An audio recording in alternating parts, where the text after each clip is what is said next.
Since our previous episode, we know that the rent control ballot initiative that was put forth by rent control supporters failed in its tracks. While this comes as good news to those of us who favor pro-growth and pro-housing policies, we know that this threat will still be on the table going forward, along with many other threats. Many of you have contacted us to say that you're frustrated and that you want to leave the state. Many of you have said that you feel alienated from people in government who just don't understand the challenges that property owners face, as well as the important work that we do. Today, we're going to hear from someone who did serve in government who will give us his perspective on the issue while talking about the importance of competitiveness in Massachusetts to keep businesses alive and to help renters and owners flourish. While you listen to this conversation, I hope that you'll keep an open mind and an optimistic attitude about all the good things we can achieve through education and advocating for ourselves.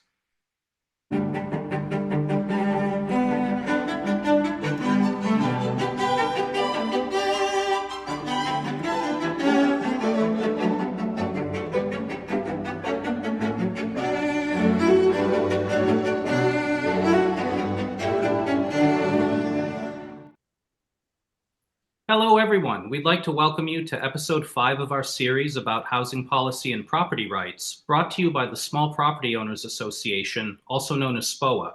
My name is Amir Shahsavari. I'm the Vice President of SPOA. Today, I'm happy to introduce Mr. Jay Ash, who was the Secretary of Housing and Economic Development for Massachusetts under former Governor Charlie Baker.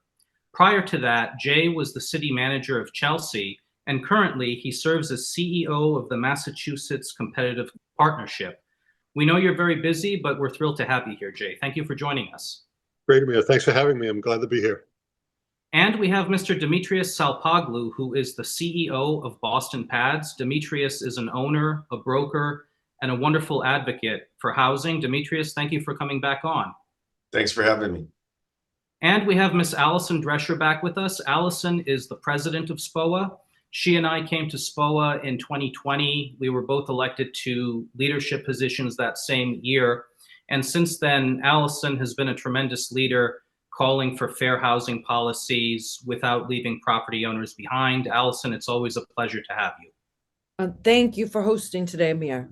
So I'd like to begin by talking about the special relationships that small mom and pop property owners have with their tenants. Small businesses throughout Massachusetts are run by small business owners. Many of them have businesses that are female, minority, and family owned. And as a group, we provide over 60% of the rental housing in Boston and throughout the Commonwealth. And it's a very, very overwhelming time. A lot of people in our business are leaving. They are calling us, they are emailing us, and they're telling us, we're through. We just can't stand it anymore. And their side of the story is rarely told. Often we hear about rising costs and how those rising rents affect tenants, and definitely we sympathize with our tenants, but you rarely hear about the rising operating costs and the burdens that owners have to deal with, especially the smaller owners who are more vulnerable. And when you think about the COVID-19 pandemic, we were happy to see government throwing life jackets to all the tenants who needed them while we were all mutually swimming in the ocean. But those life jackets were very slow to reach us. And eventually, even though we were grateful to the state government for providing millions in aid, the fact of the matter is that even to this day, a lot of small owners have had difficulty recovering from the substantial amounts of rental income that they lost during the pandemic. On top of that, the eviction moratoriums definitely didn't help. Those moratoriums essentially forbid owners from removing people who weren't paying. And, you know, ideally, as far as SPOA is concerned, we always try to find a middle ground. We want to help our tenants, but someone has to speak up for the property owner. People have to know that we don't have money growing on trees in our backyards. We run small businesses that operate at the margins, and it's a very delicate ecosystem because we not only help our tenants, we're not only more flexible with our tenants, compared to larger corporate owners in general. And I'm not knocking those people, I'm just talking generally. But we also give business to many other businesses throughout the Commonwealth, from the tradespeople to the banks and the insurance companies. And so we have a lot of challenges. Now, we just talked about the pandemic, but on top of that, we are also overwhelmed by very dangerous policy proposals, including rent control, tenant opportunity to purchase, known as TOPA, the proposals that have to do with eviction ceiling. And when we take all of those together, as if it wasn't bad enough already, we're looking at the prospect of not being able to collect our hard-earned rental income, watching our housing stock fall further into disrepair, watching operating costs rise even more, having more difficulty removing non-compliant tenants from our buildings, not only to our detriment and the detriment of our properties, but also to the detriment of the many cooperative tenants who rely on us to provide them with safe housing accommodations. Moreover, if TOPA gets passed, property owners will have a very difficult time selling their properties at a reasonable price, given the way that third parties will be able to interfere in the transaction process between owners and prospective buyers on the free market, given all the delays that will ensue. And if eviction ceiling gets passed, the safety and the security of property owners and their existing tenants will get compromised, given the fact that people won't have access to eviction records of prospective tenants and possibly criminal records as well. And so that's why it's important to donate to SPOA. I'm going to put the address on the bottom of the screen. You can donate at www.spoa.com/join. We are a group of volunteers. We do this work for free, and therefore to bring you webinar series like this, to bring you our newsletters, and to advocate for you at city council meetings and meetings at the State House, we definitely need your help to keep going, because we are on the verge of becoming endangered, and we can't really stand to have the fragile, the sensitive ecosystem get damaged, because it's not only bad for business, but it's also bad for the tenants who depend on us. And having said that, I just want to turn it over to Jay. And Jay, I wanted to ask you if you could tell us a little bit more about your background. What made you decide to get into government to begin with? And when you served as city manager of Chelsea and secretary of housing for the Commonwealth, what are some of the things that you were most proud of? Well, thanks for having me again, Amir, and it's great to be with you. And I do want to commend you and SPOA for the work that you're doing. Your opening comments were spot on about making sure that small business owners of all shapes and sizes in all different sectors have a voice up on Beacon Hill, and I do believe that small property owners have not had that voice fully articulated. So congratulations on taking that on. Public service has always been in my DNA. I think I was age 10 when I did my first political campaign, and local guy was running for school committee, asked a group of us kids if we'd go out and hold signs for him, and then he took us out for Chinese food afterwards. And it was the Chinese food that hooked me on politics and public service as an outreach of that. I studied government in college with the intention of getting into government, and was very lucky to jump right in. I was first a legislative aide at the State House for 11 years, where I learned an awful lot about the legislative process, and then had the opportunity to go back to my hometown of Chelsea and work first as a planning and development director and then as city manager. No better job in the world than being city manager hometown. I was the kind of guy who grew up always saying that if I was in charge, this is what I would do. And lo and behold, the city councilors made me the guy in charge. And for 14 years, we got to do some miraculous things in Chelsea, including adding to the housing stock by 10%, which is a major achievement in an older built-out community. And just talking about Chelsea for a minute, as much as I'd like to talk about all the development that's taken place in Chelsea and how proud I am of that. When I became involved with Chelsea, we were as a paid employee. We were just emerging from state-ordered receivership. Chelsea had gone bankrupt, both fiscally and politically. Probably the biggest success that we had in Chelsea during my tenure was twice winning national awards called the All America City Award, which is an award bestowed upon 10 communities a year throughout the country. We won it twice in the time that I was there, so very excited about that. As I was serving my hometown of Chelsea and enjoying it, a guy who was running for governor gave me a call one day and said, Jay, I just want you to know that if I get elected, you're going to be the first call that I make. And sure enough, a couple of months later, candidate Charlie Baker got elected to be the governor of the Commonwealth, and true to his word, which he always was with me for all the time that I dealt with him, he gave me a call and asked me to be his his Secretary of Housing and Economic Development. The interesting thing about that, of course, Amir, is that Governor Baker's Republican and I'm a Democrat. And so that made lots of news that the governor had reached across the aisle for her first cabinet appointment to select a Democrat, and I was honored to be that Democrat. During my time as secretary, I had lots of things that I was very proud of. Certainly proud of helping to bring the Woo Sox to Worcester.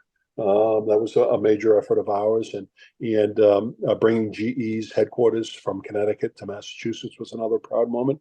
But the proudest moment that I had was the one that Governor Baker had assigned to me right on, which was that we were over relying on hotels and motels to house homeless families. Sounds like an issue that we're dealing with today. At the time that we took over, Governor Baker and I, on this, we were in 47 hotels around the state. And by the time I left, we were only in one hotel.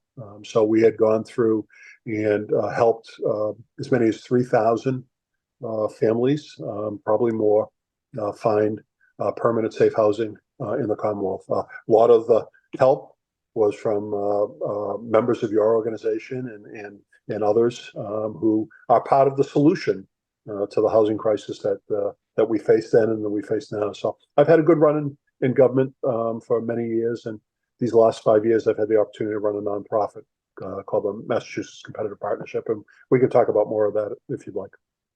No. First of all, that sounds incredible. Congratulations on all of that. That's also a good pitch for encouraging bipartisanship. It's also a good pitch to have more Chinese food too, if we go back to the beginning of your story. But I thank you for that. And on that subject, yeah, I mean, you talked about your nonprofit, the Massachusetts Competitive Partnership. Can you tell us a little bit more about that? Sure. Most people are familiar with chambers of commerce. We're a business association representing businesses. The difference between us and chambers of commerce is that we are limited. We only want to have 20 members. We have 20 members. And the criteria to be a member of our organization is that you have to be one of the largest Massachusetts headquartered companies. And only your CEO can represent you, can represent the company amongst our members. So I have a group of 20 CEOs around the table representing the largest employers, the largest companies headquartered in Massachusetts. The misnomer out there, Amir, is that I get questions all the time. Hey, can you help me get in to talk to somebody at Bank of America or State Street Bank? I don't do any work for them individually. I work on their collective interests on a stronger Massachusetts economy.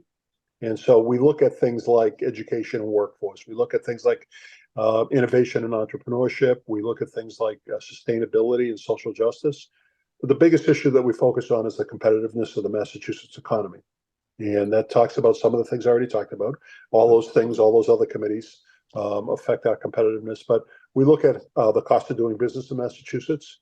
We do look at the cost of employing people in Massachusetts, the regulations, the taxes that we provide, and we're disappointed that Massachusetts is an outlier right now. It's a more costly place to do business.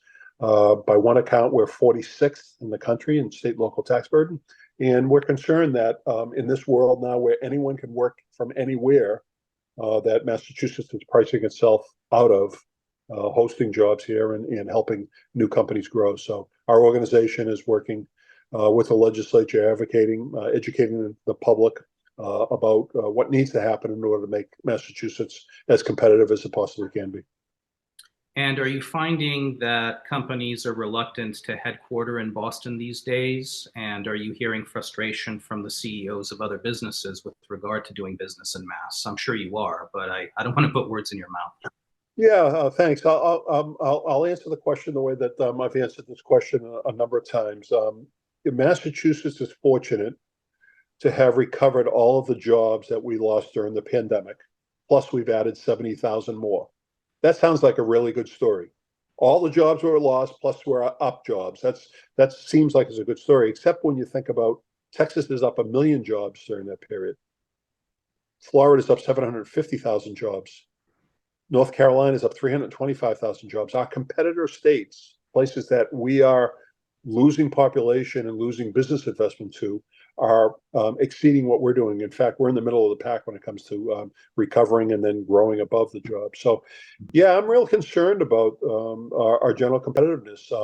When was the last time you saw a headline that you saw a company that was adding hundreds or thousands of jobs?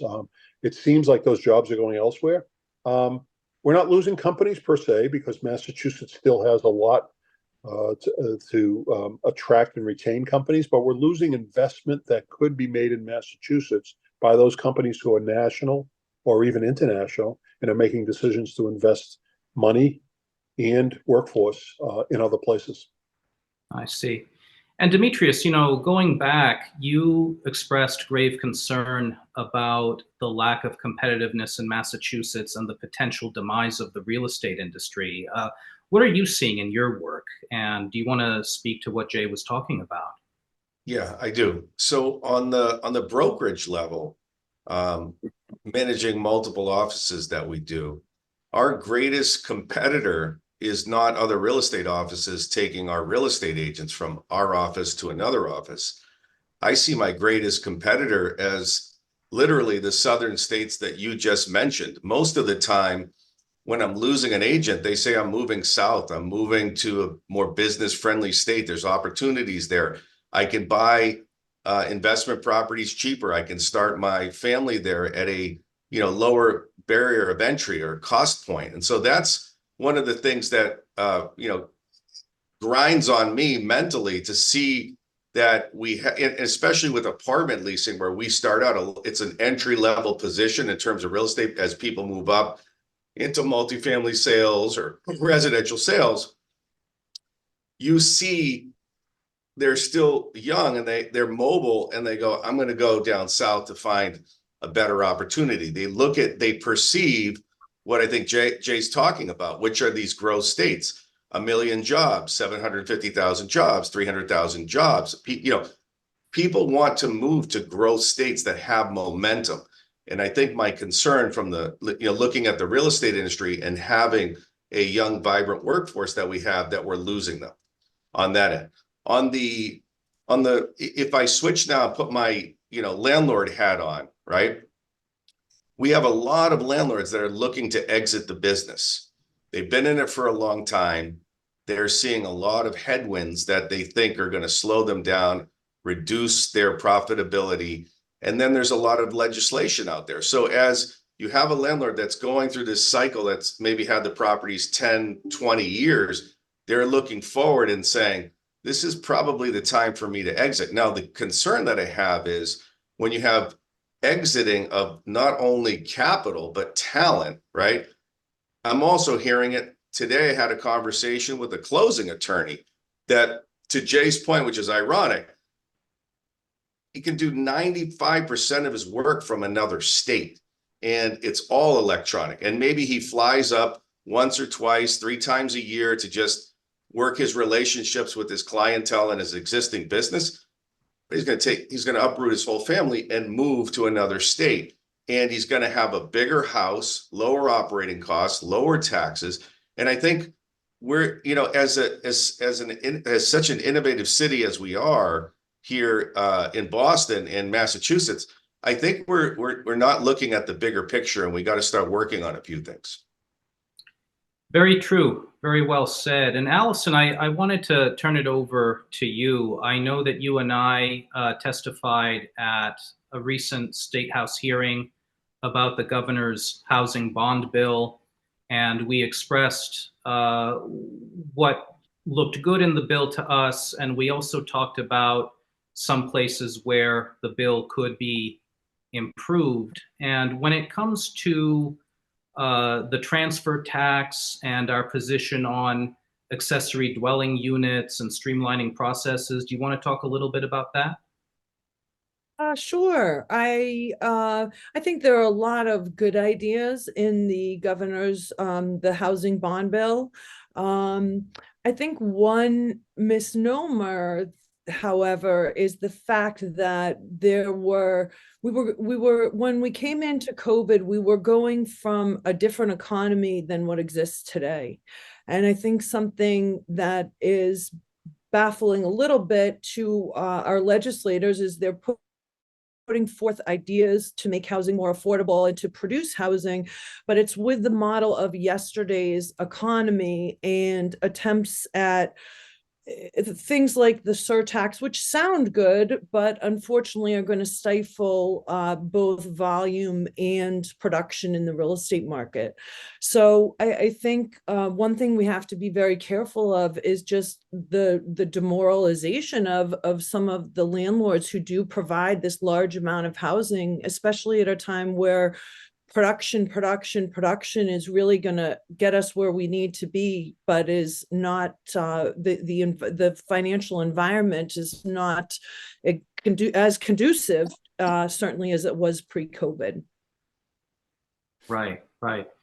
And when it comes to the issue of taxation, we did not testify in favor of the transfer tax. And when you think about it, there's also the millionaire's tax that got by very narrowly at the ballot box recently.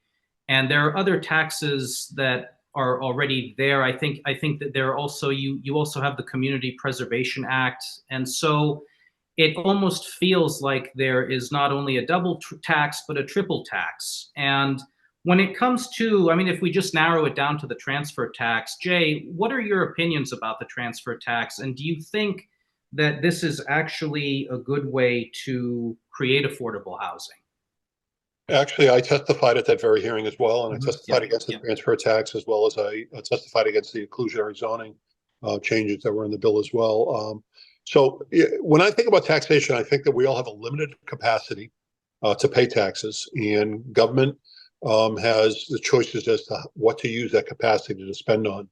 It seems to me that when I look at statistics from the Tax Foundation, a national organization that watches what happens with taxation around the country, and they come back and say that Massachusetts is number 46 in the country on state and local tax burden, that would suggest to me that we've already tapped into the capacity that we have, and in fact, we've already over relied upon that capacity. And so I testified against the transfer tax because I believe, one, we've already asked people to pay their more than fair share, and secondly, to what Allison was saying, I believe it is counterproductive to the ultimate goals of the housing bond bill, which is to get more production done. And I've heard it. You all have probably heard it. I've heard it from developers who say, enough's enough. I'm going to go elsewhere where I can.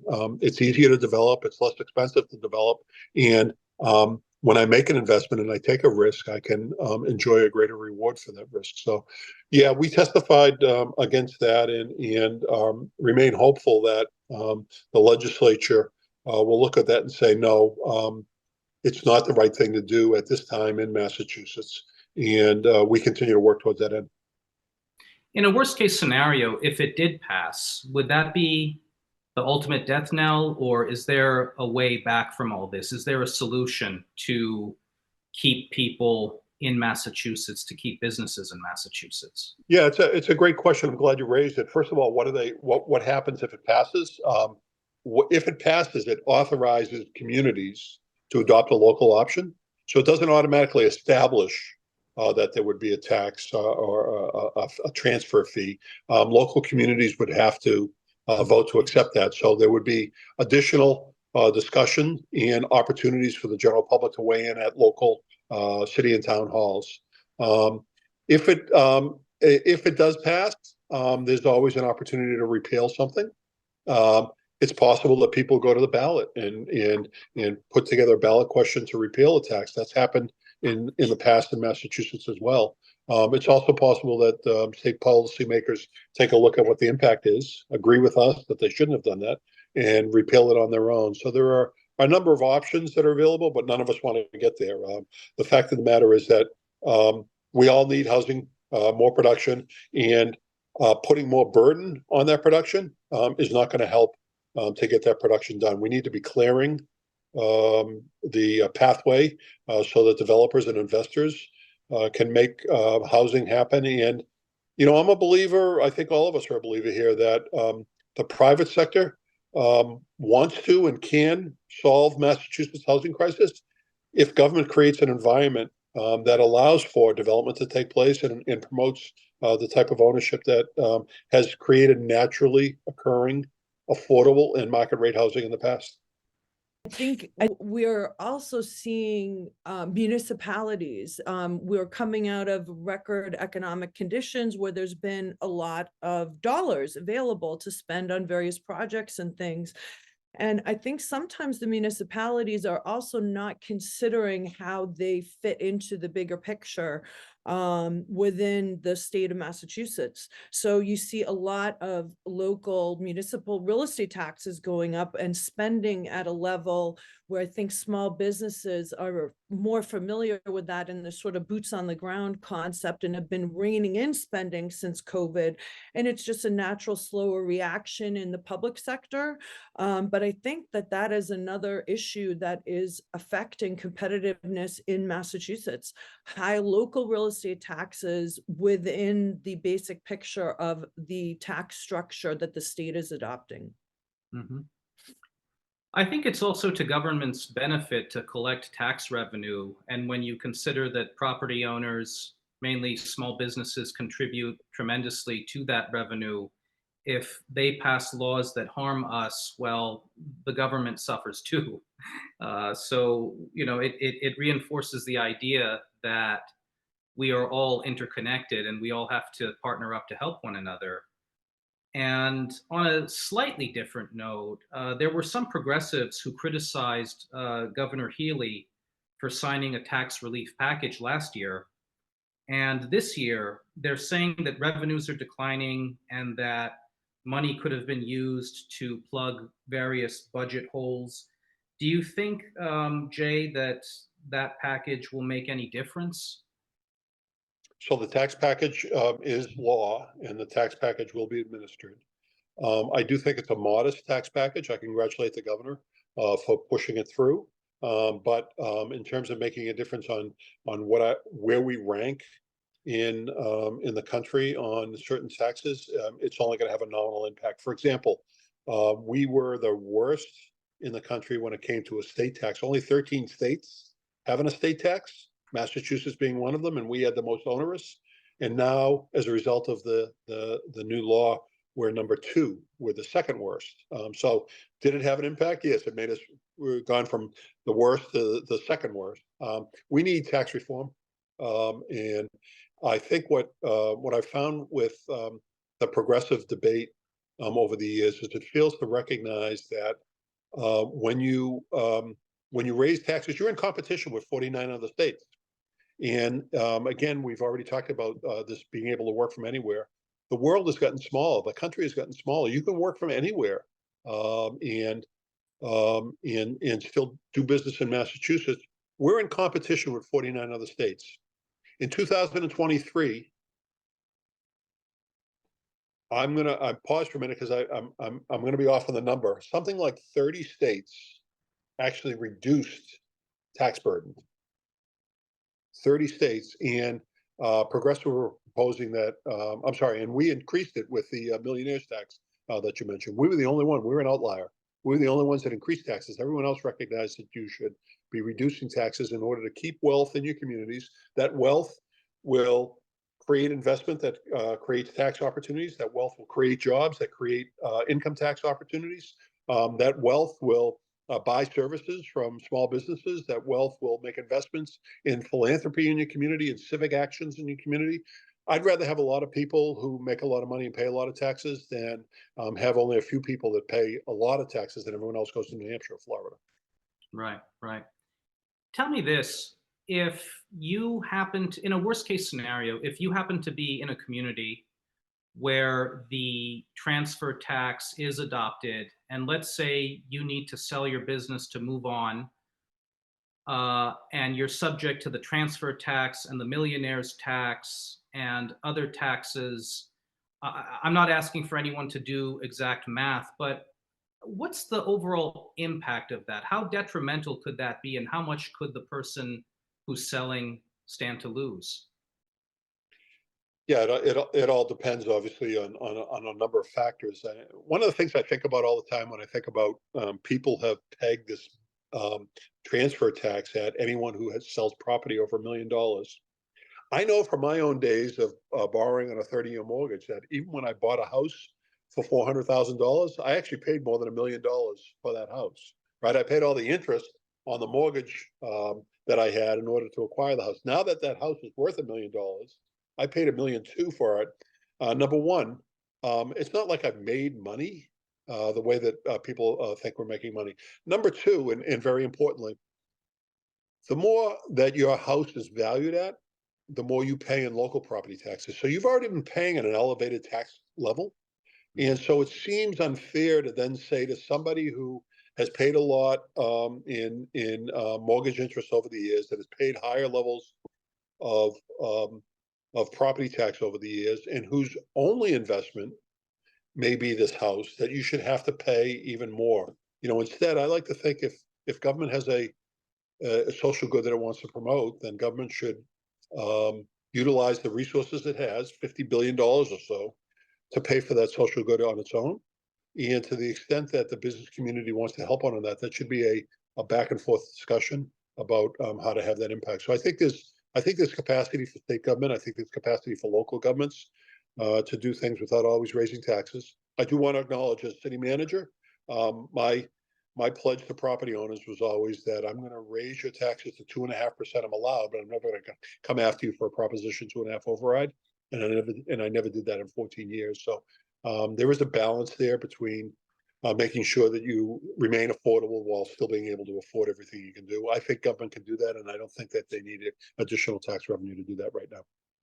Well, I think Jay hit it on the head earlier, where I've never seen more development deals on my desk, ranging from as small as 30 units to 230 units. And these are landlords that want to move forward, but the overall environment causes them to pause. And so, it's a little bit disheartening because, you go through, like, almost every developer wants to see they put a lot of time in to buy the land, source the land, figure out the deal, architect, zoning, all these things that you go through to get to a finished product. And then all of a sudden, the environment changes. We've had high interest rates. They look at all these headwinds. We've had high energy costs. Every energy cost here in New England is very high, especially in Massachusetts. So when they pencil these things, they just don't pencil. And then to add to that, they add these huge affordability components to it, where X amount of units have to be affordable. And when we're doing the math to figure out if we can sell this product or not to somebody else, because the developer doesn't want to do it anymore, there's also that affordability component in the deal that you just write off as a loss. So it's no small surprise to me that we have so many development deals just sitting on a desk going nowhere. And ultimately, it's supply and demand. And I think it's almost insidiously weird if you think about it.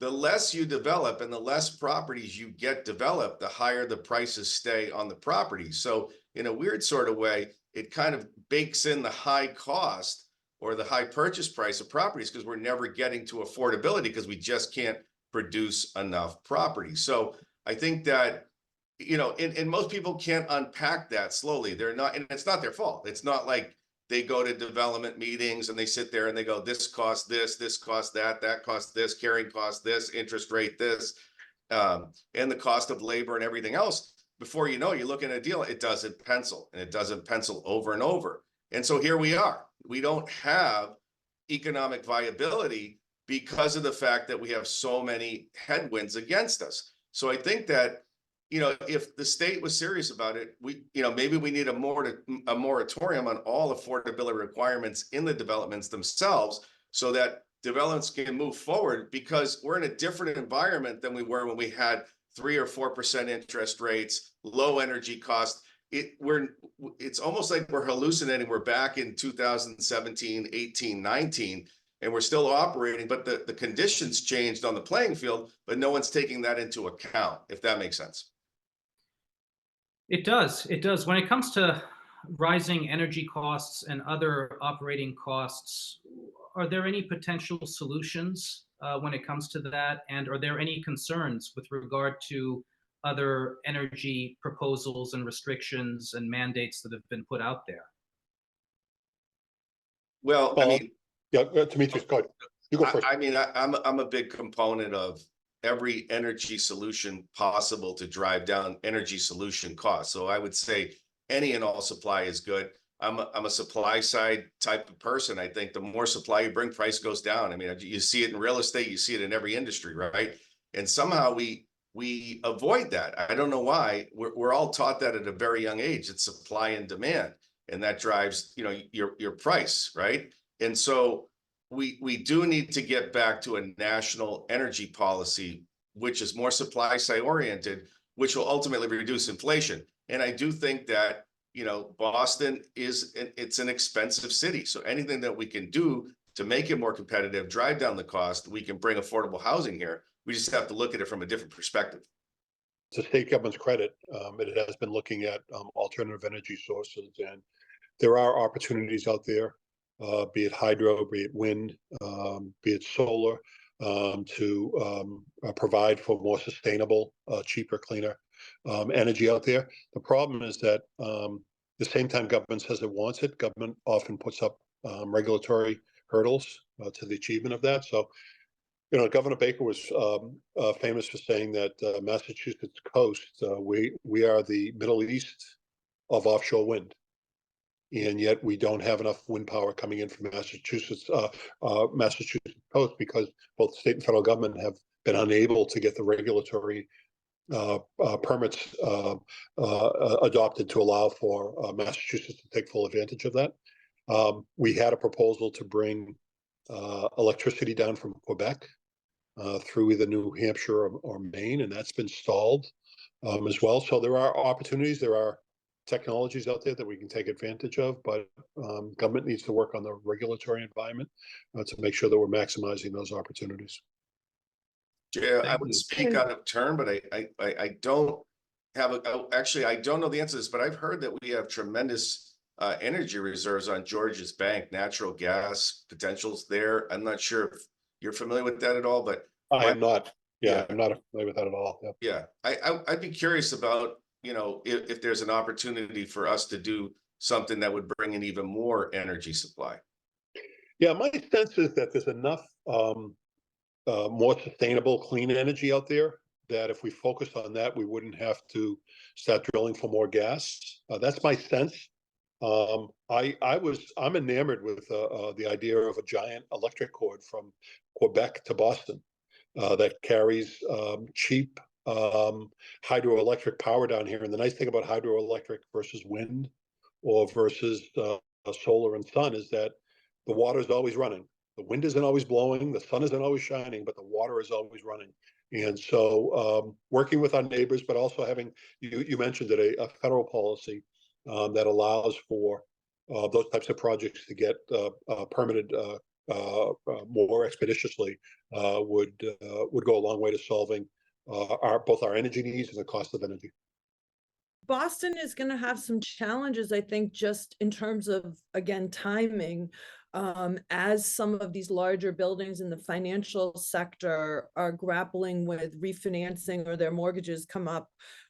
They need to go back to the banks for new money, and they're going to figure that out. Boston's energy code is going to come in, and I think that people are all in the process of doing reporting for BERTA, the Boston Energy Reporting Initiative. Of course, everybody is behind new energy. It's an incredibly important thing to be doing for the environment, but I don't know what is going to happen when we have these older buildings in a colder climate confronting both banking relationships, increased interest rates, and energy burdens that they need to fulfill to the city of Boston. So I think there's going to have to be some very creative thinking around that to keep the tax revenue from the commercial sector of the financial district, from the city coming in to fund Boston's budget. But Demetrios, when it comes to that statistic about the young people who want to leave, I know you were talking about competitiveness with southern states or other low tax states. Do you think does it have to do, is part of it, I'm sure a big part of it, let me rephrase that, a big part of it has to do with the high cost of living. But when you hear some folks out there say that property owners are the guilty ones who are responsible for all that, when you hear some people say that the real estate industry is working some sort of magic voodoo, you know, as if we're all responsible for inflation, it's all our fault. How does one, and this is open to all of you, but how does one combat that misinformation? Well, you unpack it bit by bit. It just takes a while, right? I mean, find me a affordable plumber, you know, find me an affordable electrician. I mean, I remember I'd hear people talking about labor prices, you know, raising people's labor prices. I mean, labor prices are through the moon right now, right? And it's very hard. Like, so there's a good side to it, right? People are getting well paid, right? The problem is when you go to build something, it's very, very expensive to do so when you're paying these high labor rates, right? And so that slows down things. And they notice it. And I think one of the, like, and young people notice it in particular because they just have less runway to make lots of money and save lots of money. They're young in their career. So they see all these headwinds when they're trying to do things or buy their first, you know, investment property or buy their first property. And they find out about all these, you know, these costs and they're pretty scary. Whereas they can go and buy something much cheaper in another state. So I think it's scary for a young person to look at certain neighborhoods all around here and go, wow, this is crazy. How do I save up this amount of money to, you know, to buy my first home? And that American dream gets later and later and later and older in their life as they do their math calculus. And they're like, oh, well, I won't be able to buy a house here until I'm like 36 or 40. If I move down there, I can own my house at 26 or 28. And that's a huge thing for a lot of young people. I think we forget that. You know, speaking for myself, being seasoned, in years, I think that we really got to look at how we can have, you know, bring affordability through supply. And I think that's one of the things for me. Having, there's no doubt in my mind that, you know, every day when I meet young people that want to come into our industry, they are looking to go other places because they can. They're at that point in their life where they haven't planted roots yet. And capital and talent are portable. And that's what's happening. So I wonder if I could just reflect on that a minute. And Amir, the question that you asked also suggested that there needs to be some education involvement, something that somebody should do in order to change what happens. And, you know, this discussion is an important part of it, but it's really important that everyone in the Commonwealth, not just the loudest of people in the Commonwealth, get heard about what's happening in the state and what the options are elsewhere. I'm always impressed when I talk to legislators individually, and I have the opportunity to have a back and forth with them about what my experiences and ideas are. And I would suggest that, you know, the people that are watching this, the people that are members of your organization, the people who are friends out there that are small business owners, that are small property owners, that they ought to make an appointment to see their legislator. They ought to make an appointment to see their local city representatives and talk to them about the challenges that they have and they experience, and also the opportunities that they provide. When I grew up in Chelsea, mom and dad got divorced, and we didn't have public affordable housing at the time. We had a landlord who was charging us a lower rent, knowing what the situation we were in, for some time until we got public housing, to then be able to save additional money. The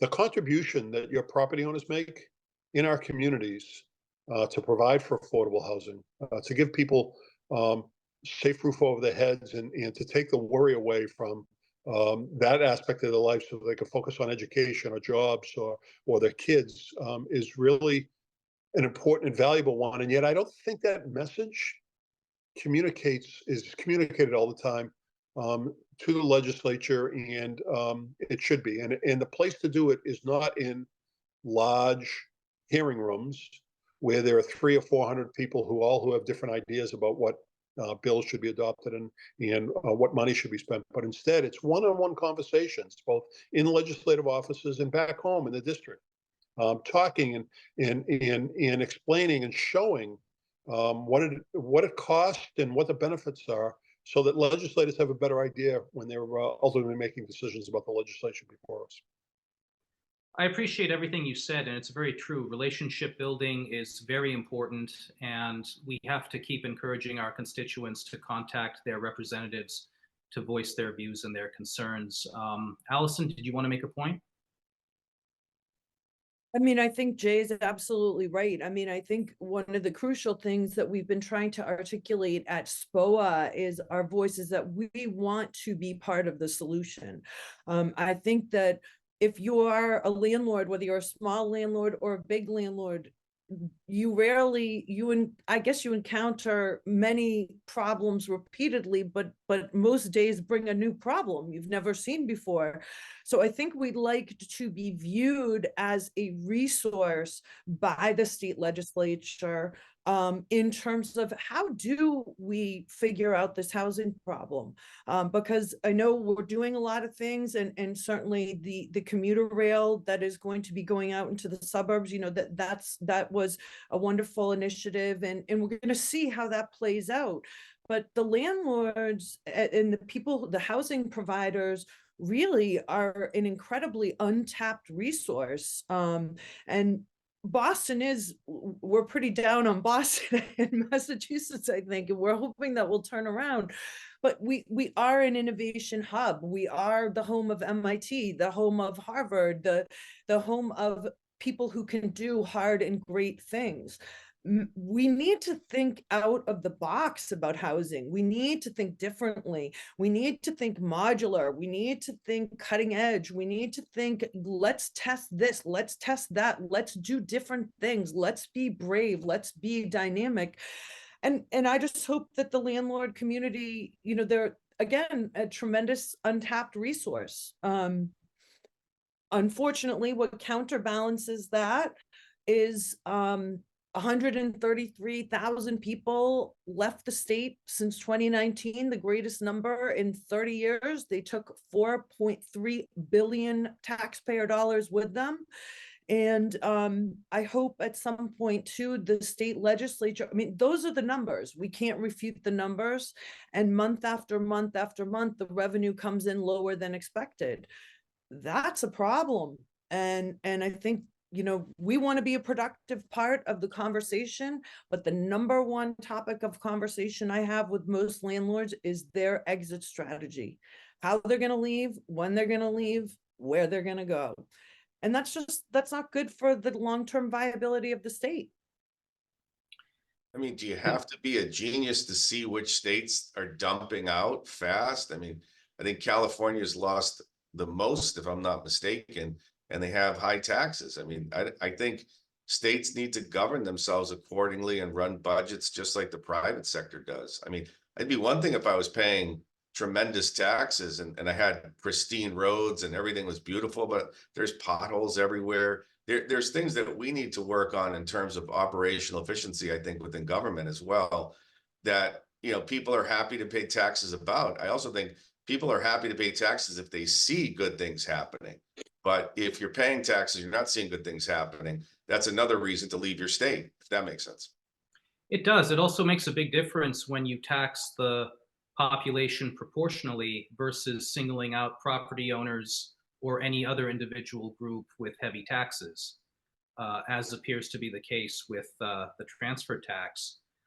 But moving on, this leads to my final question for Jay and the entire panel. And it draws heavily from what Allison was talking about, using property owners as a means to solve the problem, bringing them to the table, using the industry knowledge that they have, the skills that they have. Could there be a way, a grand compromise, if you will, for owners to work with government in return for incentives to help tenants out, whether that may involve helping tenants on their pathway to home ownership, to become owners themselves? When it comes to solving the housing dilemma that we have, could government team up with us to use us as mentors, if you will, to solve the issue while giving us credit rather than pushing us away? Anybody want to take it? Yeah, I would not say mentors. I think of you as connectors. You are intermediaries between the people that we want to help. Listen, I've been in government all my life. I got into government because I wanted to help people. What I've learned along the way is that government is not the only way to help people. And so while I'm a Democrat and I hold to many democratic principles, I know that government can't do everything for everybody. Yeah, I'm going to tell you just a quick story. I was in Chelsea, and I went into this. I was trying to buy a set of used tires. Long story. Trying to buy a set of used tires for a friend, and I went to this. Repair shop, and when I walked in, everybody went to the back of the room. And so I left. I came back again. Nobody wanted to talk to me. I came back again, and I walked in. Everybody went back to the back of the room again. And then I realized that I looked like I was from the FBI or the CIA. I had on my blue jacket. I had on my sunglasses, and the reason why I tell you the story is that government doesn't always have all the answers, or doesn't have the relationships, or isn't always the friend of people on the other end. Property owners have great relationships with their tenants, and so we as government should be talking to you. I'm not in government anymore, but I'll always wear that government hat. We as government should be talking to property owners about taking advantage of those relationships for positive things to happen. We want to do job training. We want to do remedial education. We want to provide kids with what they need. We want to provide housing opportunities. We want to provide so many other things. Instead of us trying to develop a one-on-one relationship with each of the 7 million people who live in the state, perhaps we should be talking to property owners who have relationships with people and who can come together and form collaborations or associations and help bring people who are in need and help solve those needs to the table. And so, yeah, I do think there's a great role, and that we should be utilizing you more for the connections that you have with people and the ability that you then have to help solve a lot of the problems that you have to solve every day as a small business owner.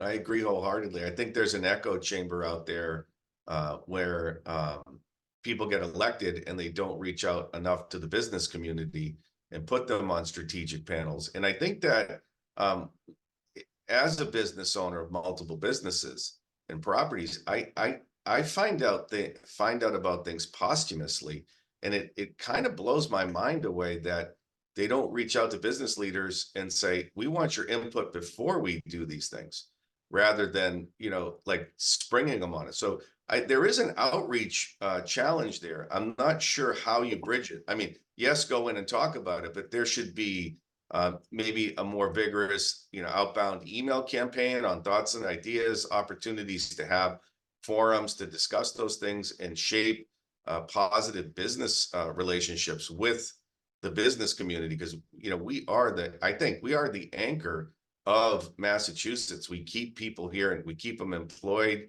and I think we raise our tax base. But I would be remiss to say, I don't see my phone ringing that often from government officials saying, how can we make this better, faster, stronger, more efficient? So Demetrios and Jay, what Demetrios just described, is that a type of private-public partnership in itself? And if so, can the small business owner benefit from it and make a difference as much as a large business owner? I think there's a lot of fair criticism that was just levied, and I was smiling as it was being told, because people would probably level that to me. I was in public sector for more than 30 years, and there were probably times that I wasn't as transparent as I should have been. It's also important to remember that small business owners have a lot of other responsibilities as well. I admire small business owners, and that includes small property owners so much because of every day you have a different challenge and you have to solve that challenge. You don't have anyone else to solve that challenge. You have to solve that challenge. So we have to find a way. Government has to find a way to communicate effectively, to use your time as most efficiently as we can. And that includes being more transparent. I had a teacher in 8th grade who used to say, whenever you point your finger at somebody, your thumb points back at you. And so there is a little bit on the other end too. And that's, small business owners, notwithstanding all the challenges you have, you do have to find a way to be a little bit more engaged as well. And, finding a way to read the local newspaper, finding a way to show up at an event and say hello to a legislator or a local official is an important thing too. So I think the communication can work better both ways. It's through organizations like SPOA that can help organize small business owners to make sure that when it's time for their voice to be heard, their voice is being heard. That can best maximize the opportunities for small property owners, small business owners to be heard. Yeah, no, I agree. I would also add that you're right on the fact that your small business owner and your landlords are incredibly busy, because we have a tremendous amount of landlords that not only maybe own a dry cleaner or own a restaurant, and these are 7-day-a-week Yeah. businesses. And so they're not constrained to 9 to 5. They don't have 9 to 5 jobs. It's 7 days a week job. And then they've saved up some money because they worked hard. They bought an investment property, and now their whole spectrum of their day, from the moment they get up until the end of the day, is really encapsulated in being busy and just trying to get ahead for their family. And so I think it is harder for someone on the come up trying to make it and secure a good life for their kids and their family. They're working more, so they're not always privy to even having the time to read things or engage. So I think putting out more information in an open manner, maybe that's through pushing technology, different emails, et cetera, would be helpful. Yeah, somehow we've lost that storyline. Policymakers often think of the wealthiest, most successful as being everyone in the group, and we know that there are a lot of good people out there that are working hard every day, but just barely get by. And government doesn't always think of those people when they're adopting the policies. They're always thinking about those ones that are really wealthy and maybe can afford to do a little bit more. So it's important that organizations like SPOA find opportunities to introduce just the average folk to legislators and say that, more of us are like this than like those ones that, you think can afford everything that you're trying to put on them. Thank you, Jay. SPOA does advocate for conscientious and responsible property owners while calling for reasonable housing policies to protect everyone. And I have to say that while property owners are busy, I know a good number of them who are willing to go into communities to provide education about everything that we do, from installing an HVAC system to talking about banking and financial relationships. And perhaps that could be a beginning point for establishing a partnership with government to help out our tenants while helping out ourselves, because we are entrepreneurs, and entrepreneurs always enjoy watching other people do well. So I appreciate your comments, and it is all about finding common solutions to common problems that affect all of us, rather than vilifying rental property owners or any other group through the politics of resentment. So we also have to be on guard to fight against that. I want to thank all of you for joining us. It was a great discussion. I want to remind all of you to go to www.spoa.com. Please make a donation, and please join us if you haven't done so already, because we need all the help we can get to fight the good fight and to educate others, including people in government, about the important work that we do and the good work that we do. So let's keep fighting the good fight together. My name is Amir Shahsavari, and until next time, I wish you well.